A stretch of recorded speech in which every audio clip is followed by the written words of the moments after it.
Here we have a very, very rare Thunderbird. This is a 1963 tri-power. They call it the Bullet Bird.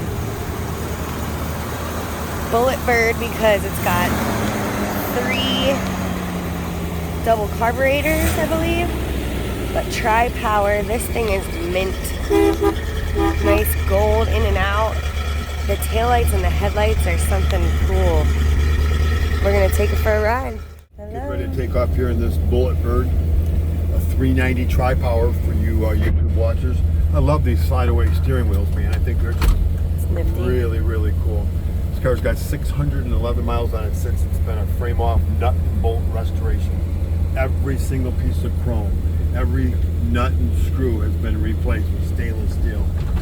But the cool thing about this baby is a tri-power, and let me tell you, she's got a little bit of guts too. I was quite surprised for a car heavy as this. Power windows, as you can see. Lights work under the dash, power steering, power disc brakes. They even have a Kleenex holder. Isn't that amazing? Yeah, I mean, it's just, the car is like no other. No overheating problems.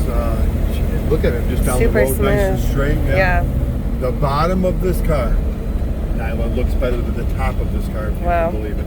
I saw you take some pictures of the hood, and underneath the hood, and it's just a work of art. It's just a one-of-a-kind, handmade automobile from the past.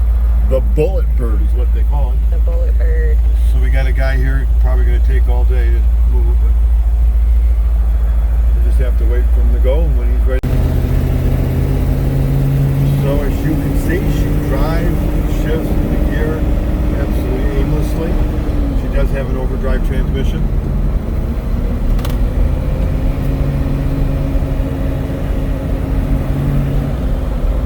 Gosh, the red light coming up. All the gauges are nice. Obviously the clock doesn't work like it's supposed to, but none of them do.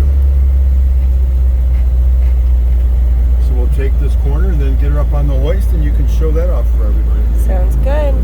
All right, let's wait for the traffic to clear, and then we'll